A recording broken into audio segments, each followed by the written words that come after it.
আসসালামু আলাইকুম বন্ধুরা, সবাই কেমন আছেন? আশা করি ভালো আছেন। টিএসবি ইউটিউব চ্যানেলে সবাইকে স্বাগতম। আজকে আমি কম্পিউটারের ক্রোম ব্রাউজার কেন স্লো হয় এবং স্লো হলে করণীয় কি, তো এই বিষয় নিয়ে কথা বলবো। তো তার আগে আপনি যদি আমার চ্যানেলে নতুন হয়ে থাকেন তো আমার চ্যানেলটি অবশ্যই সাবস্ক্রাইব করবেন এবং নতুন নতুন ভিডিওর আপডেট পেতে বেল আইকনটি চাপিয়ে দিন। চলুন তাহলে কম্পিউটার স্ক্রিনে চলে এসেছি আমরা কম্পিউটার স্ক্রিনে।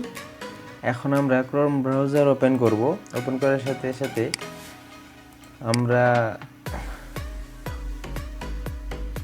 Ctrl+H চাপবো।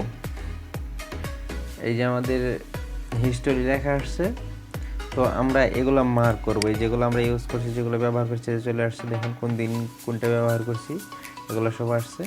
তো আমরা এটারে একটা একটা করে যদি মার্ক করি তো অনেক সময় লাগবে। তো আমরা Ctrl+A চাপবো, মানে অল মার্ক।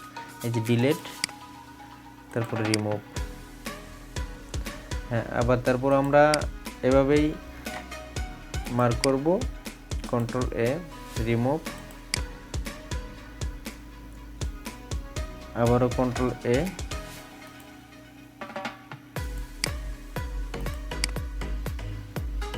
রিমুভ, আবারও Ctrl+A, ডিলেট, রিমুভ। তো ইউর ব্রাউজার হিস্টোরি। তো টোটালি আমাদের ব্রাউজারটা এখন আগের চেয়ে অনেক ফাস্ট হয়েছে।